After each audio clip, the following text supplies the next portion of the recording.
Radio कनपुरिया FM 90 प्रस्तुत कर रहा है कार्यक्रम स्वास्थ्य ही संजीवनी। स्वास्थ्य ही संजीवनी है।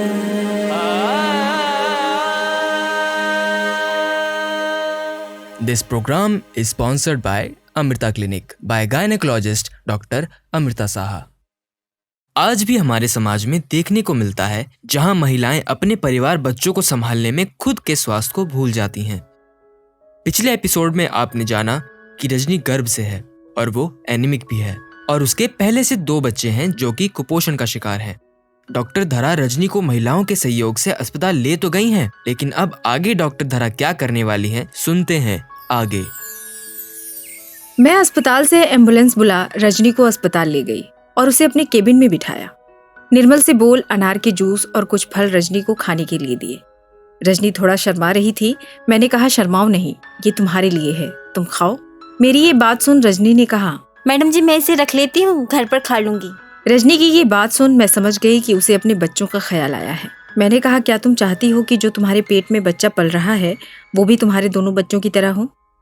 मैंने अभी इतना ही कहा था कि रजनी की आंखों में आंसू आ गए और रोते हुए उसने कहा, मैडम जी मैं क्या करूं, मेरे पति दिन भर काम पर रहते हैं और रात में ही आते हैं। कोरोना के कारण स्थिति और भी ज़्यादा ख़राब हो गई। अब तो बस जैसे तैसे गुजारा होता है, लेकिन मेरे घर की समस्या क्या मैं सबको बताऊं, लेकिन आपको बता रही हूं। मैडम जी आपने कहा मैं एनीमिक हूं, लेकिन ये क्या होता है? कोई गंभीर बीमारी है, ये ठीक होगा या नहीं? रजनी के इस सवाल में चिंता थी कि कहीं खर्चा ज़्यादा तो नहीं होगा। मैं सब समझ रही थी। मैंने मुस्कुराते हुए समझाया कि तुम बिल्कुल चिंता मत करो, लेकिन जैसा मैं कहूँ वैसा करना। मैं तुम्हें बताती हूँ कि एनीमिक होना क्या होता है। एनीमिया मतलब होता है शरीर में खून की कमी। हमारे शरीर में हीमोग्लोबिन नाम का एक तत्व होता है जो खून की मात्रा को बताता है। पुरुषों में इसकी मात्रा 12 से 16% होती है और महिलाओं में 11 से 14 के बीच होना चाहिए, लेकिन नहीं होता है, जिसकी वजह से महिलाओं में खून की कमी पाई जाती है। और यही खून की कमी शरीर में सबसे ज़्यादा हो जाती है तो महिलाएं एनीमिक हो जाती हैं। मेरी ये बात सुन रजनी ने पूछा, मैडम जी आप हमें ये बताइए कि खून की कमी महिलाओं में कम किस कारण से हो जाती है? रजनी, ये तब होता है जब शरीर में खून बनाने वाली लाल रक्त कणिकाएं नष्ट होने लगती हैं, यानी कि खत्म होने लगती हैं, या फिर इनका निर्माण धीमी गति से होने लगता है। ये सबसे अधिक किशोरावस्था में पीरियड्स यानी कि माहवारी के दौरान होता है। सर्वे रिपोर्ट के अनुसार भारत में 80% गर्भवती महिलाएं एनीमिया से पीड़ित हैं, जिनमें से तुम भी एक हो। गर्भवती महिलाओं में खून की कमी इसलिए होती है कि उन्हें बच्चे को दूध पिलाना होता है और उनका खान पान सही नहीं होता, इसलिए गर्भवती महिलाएं एनीमिया से पीड़ित हो जाती हैं। इसके साथ ही प्रसव के समय बहुत दिक्कतें आती हैं। कई बार तो मरने तक की स्थिति उत्पन्न हो जाती है और शरीर में खून की कमी होने का यही कारण है। और भी अनेक प्रकार की बीमारियां होने की संभावना बढ़ जाती है। मैडम जी हम कैसे पहचान करें कि हम एनीमिक हैं? मेरा मतलब है इसके लक्षण क्या हैं? रजनी, ये तुमने बहुत अच्छा सवाल किया। एनीमिया के लक्षण मैं बताती हूँ। शरीर की त्वचा का सफेद दिखना, जीभ, नाखूनों और पलकों के अंदर सफेदी आना, कमजोरी के साथ साथ बहुत अधिक थकावट, चक्कर आना, खासकर लेटने के बाद बैठकर उठने में सांस फूलना, बेहोश हो जाना, चेहरे और पैरों में सूजन आ जाना, ये इसके लक्षण है। मेरी ये बात खत्म हुई ही थी कि रजनी ने झट से कहा, मैडम जी ये सब आपने जो अभी बताया वो सब लक्षण मुझ में है। मुझे लगता था कि ये आम बात है, गर्भवती महिला को होते हैं, लेकिन आज आपने मुझे जानकारी देकर संजीवनी दे दी। लेकिन मैडम जी इसका कोई तो उपचार होगा, आप बस निवारण अब बता दीजिए। रजनी की इतनी उत्सुकता जानकारी के प्रति देख मैं समझ गई थी कि सही जानकारी और जागरूकता ना मिलना भी लोगों को निराश कर देती है। और साथ ही साथ मुझे खुशी भी हुई कि चुनौतियां तो हैं, लेकिन रास्ता भी है। और फिर मैंने अपनी बात को जारी रखते हुए रजनी के सवाल का जवाब देते हुए कहा कि इस एनीमिया विकार का इलाज है आयरन से भरपूर चीजों का उचित मात्रा में सेवन करना, जैसे लोहे की कढ़ाई में सब्जी बनाकर खाना, पालक, ब्रोकली, आलू, मशरूम, ड्राई फ्रूट्स, अंडे, सूखे मेवे, बाजरा, गुड़, मटर की फलियां, अनानास, और चोकर वाले आटे आदि। और गर्भवती महिला को फॉलिक एसिड की एक गोली 100 दिन तक नियमित रूप से रात में खाने के बाद लेनी चाहिए। और जल्दी जल्दी गर्भधारण से बचना जरूरी है। भोजन के बाद चाय का सेवन करने से बचें, क्योंकि चाय भोजन से मिलने वाली जरूरी पोषक तत्वों को नष्ट कर देता है। साफ पानी का इस्तेमाल करें, साफ सुथरे शौचालय का इस्तेमाल करें। अंकुरित दाल, गाढ़े पीले फल, हरी पत्तेदार सब्जियां, खट्टे फल जैसे मूली, गाजर, टमाटर, शलजम, खीरा, इन सभी चीजों को भी अपने रोजाना के खाने में इस्तेमाल करें। और इतना बोल मैंने आयरन की कुछ गोलियां दी। मेरी इतनी सी बात सुनकर रजनी के चेहरे पर एक अनचाही सी खुशी छलक आई और वो कहने लगी, मैडम जी, आज जो भी आपने जानकारी दी, मुझे ऐसा लग रहा है कि मुझे नया जीवन मिल गया है। आपने मुझे स्वास्थ्य की संजीवनी दे दी। अब मैं आज से ही अपने साथ साथ बच्चों के भी खाने पीने का बहुत अच्छे से ध्यान रखूंगी। रजनी की ये बात सुन मैं बहुत खुश हुई और 2 दिन बाद दोबारा आने को कहा कि अपने पति के साथ आना। और इस तरह से मेरा आज का ये पहला दिन खत्म हुआ।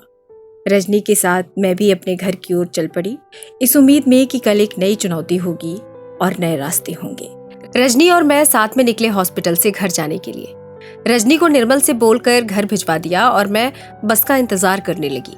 मेरी बस के आने में थोड़ा सा वक्त था, इसलिए सड़क के किनारे एक दुकान में पड़ी बेंच पे बैठ गई। तभी सामने से एक 15 साल की लड़की मेरे पास आकर बोली, मैडम जी, आज मैंने आपको देखा था मेरे बस्ती में जब आप रजनी चाची के घर आई हुई थी। कल आप मेरे घर आइएगा। मैं उस छोटी सी बच्ची को देख मुस्कुरा गई और कहा, हाँ जरूर, लेकिन ये बताओ तुम्हारा नाम क्या है? उसने खुश होकर कहा, मेरा नाम रुचि है। उसके नाम की तरह ही उसका स्वभाव भी था।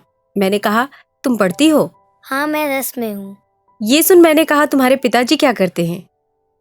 मेरी ये बात सुन उसके चेहरे की चमक जाने कहाँ अचानक से गायब हो गई। मैंने उससे दोबारा पूछा, क्या हुआ? मैंने कुछ गलत पूछ लिया क्या? उसने उदासी भरे मन से कहा, नहीं मैडम जी, आपने कुछ गलत नहीं कहा। मेरे पिता कुछ नहीं करते, बस जो माँ पैसे कमाती है उसे पीने में उड़ा देते हैं और माँ को मारते हैं। उस छोटी सी बच्ची पर इस उम्र में जो दिल पे बोझ और चिंता की लकीर थी वो मैं देख सकती थी, लेकिन मैं शब्दों में उसे बयां नहीं कर सकती थी। मैंने अपना हाथ उसके सिर पर फिराते हुए कहा, अच्छा ये बताओ रुचि, तुम्हारी माँ क्या करती हैं? उसने भरे मन से कहा, मेरी माँ दूसरों के घर में झाड़ू पोछा बर्तन करती है। अभी मेरी उससे इतनी ही बात हुई थी कि मेरी बस आ गई। मैंने रुचि से कहा, मैं कल तुम्हारे घर जरूर आऊंगी। और फिर मैं एक गहरी चिंता में डूबती हुई बस में बैठ गई। मेरे मन में बहुत सारे सवाल चल रहे थे, लेकिन जवाब एक भी नहीं था। उस वक्त मैंने सोचा कि महिलाओं में एनीमिया का कारण एक चिंता भी है, लेकिन मैं किसी भी नतीजे पर पहुंचने से पहले पूरी जानकारी लेना चाहती थी वहां की स्थिति का। यही सोचते हुए मैं अपने घर पहुंची और एक आम गृहिणी की तरह घर के कामों में लग गई। रात का खाना बना, सबको खिला, बर्तन धुल, आज की सारी बातें डायरी में नोट डाउन कर सो गई, इस इंतजार में कि एक नई सुबह के साथ एक नई उम्मीद और जोश के साथ काम करूंगी। सुबह होते ही हमेशा की तरह मैं घर के काम निपटा बस में बैठ अस्पताल पहुंच गई। आज वहां कल से सब कुछ बदला बदला सा नजर आया मुझे। मैं अपनी नजर चारों तरफ दौड़ा रही थी कि आज यहाँ इतनी चहलकदमी क्यों है। तभी निर्मल मेरे पास चलता हुआ आया। मैं उसे देख कुछ पूछती ही कि उससे पहले ही उसने मुझसे कहा, मैडम जी, रजनी और उसका पति और साथ में 2-4 महिलाएं और भी आई हैं, आपका इंतजार कर रही हैं। मैंने उन्हें हॉल में बिठाया है। ये बात सुन मैं निर्मल के साथ हॉल की तरफ गई। वहां देखा तो 20 लोग बैठे थे। मैंने सबको नमस्ते करते हुए कहा, आप लोग यहाँ? रजनी चहकते हुए बोल पड़ी, इन सबको हमें लेकर आए हैं मैडम जी।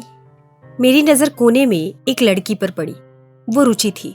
वो मुझे देख मुस्कुराई। मैंने कहा, रुचि तुम्हारी माँ नहीं आई? माँ काम पर गई है, पापा लेटे हैं और मैं इन लोगों के साथ यहाँ पर आ गई। बहुत अच्छा किया, लेकिन स्कूल भी जाओ क्योंकि तुम्हारा इस बार हाई स्कूल है। अभी इतनी बात हो ही रही थी कि रजनी के पति ने सवाल किया, मैडम जी आप हमें ये बताइए कि अगर माँ एनीमिक है तो उसका बच्चा भी एनीमिक होगा क्या? ये बात सुन मैंने थोड़ा गुस्से में कहा, आप ये सवाल कर रहे हैं? आपके 2 बच्चे पहले से हैं, क्या आपको उन्हें देखकर नहीं लगता कि वो सामान्य बच्चों से अलग हैं? आपने कभी ये बात जानने की कोशिश की कि आपके बच्चे सामान्य बच्चों से कमजोर शारीरिक और मानसिक रूप से क्यों हैं? मेरी ये बात सुन रजनी बोली, मैडम जी, अगर इतनी ही बात पता होती तो ये इस तरह के सवाल आपसे नहीं करते। तभी वो 15 साल की रुचि बोल पड़ी, मैडम जी, हमारे स्कूल में मैम बताती हैं कि सही पोषण नहीं मिलता इसलिए बच्चे कुपोषित हो जाते हैं, लेकिन मुझे नहीं पता कि कुपोषण क्या है। रुचि की बात सुनकर मैंने कहा, बिल्कुल सही कहा रुचि तुमने, मैं ये बात कहने ही वाली थी। और रजनी की ओर देखकर मैंने कहा, तुम्हारे दोनों बच्चे कुपोषण का शिकार हुए हैं ना रजनी? जानती हो क्यों? क्योंकि जब गर्भावस्था के दौरान किसी भी महिला को सही पोषण यानी कि सही खान पान नहीं मिलता, जिसकी वजह से बच्चे कुपोषित हो जाते हैं। मेरी ये बात सुनकर एक महिला जिनका नाम गोमती था, उन्होंने कहा, आखिर ये कुपोषण है क्या? पहले आप हमें ये बताओ। जब शरीर को लंबे समय तक संतुलित आहार नहीं मिलता तो शरीर की रोग प्रतिरोधक क्षमता यानी रोगों से लड़ने की शक्ति कम हो जाती है, शरीर कमजोर हो जाता है, उसे ही कुपोषण कहते हैं। मेरी ये बात सुन रजनी ने कहा, इस कुपोषण की पहचान कैसे होती है? रजनी, कुपोषण को पहचानने के लिए इसके लक्षण हैं, जैसे हाथ पैर पतले, पेट बढ़ा, शरीर में सूजन, त्वचा का रंग पीला, समाने से वजन कम, कमजोरी, शरीर की वृद्धि रुक जाना, समय से पहले त्वचा पर झुर्रियां पड़ जाना, ये सभी कुपोषण के लक्षण हैं और इस तरह से ही कुपोषण को पहचाना जाता है।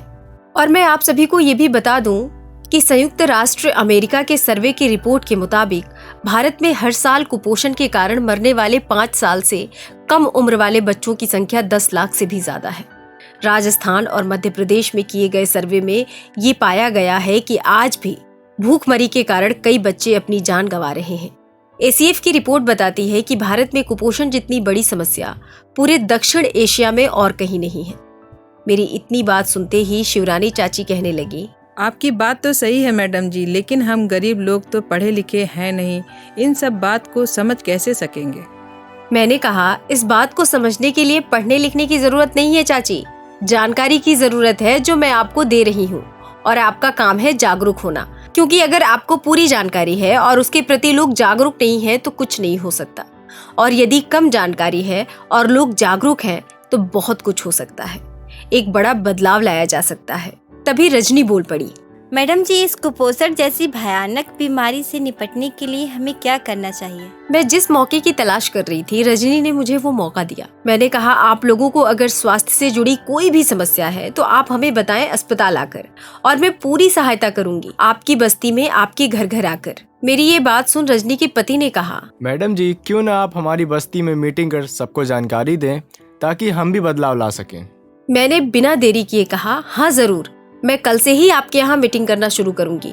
और इसी के साथ आज का मेरा ये दिन खत्म हुआ और मैं बहुत खुश थी कि मेरे पहले दिन के उठाए कदम से लोगों में परिवर्तन नजर आने लगा है। और फिर मैं अपने घर जाने के लिए बस का इंतजार करने लगी। तो साथियों, अभी आपने सुना आज का ये एपिसोड। अगर इस एपिसोड को लेकर आपके कोई सवाल हैं या कोई सुझाव हैं तो आप हमें कॉल कर सकते हैं 7523 900 900 पर। तब तक के लिए नमस्कार। स्वास्थ्य ही संजीवनी है।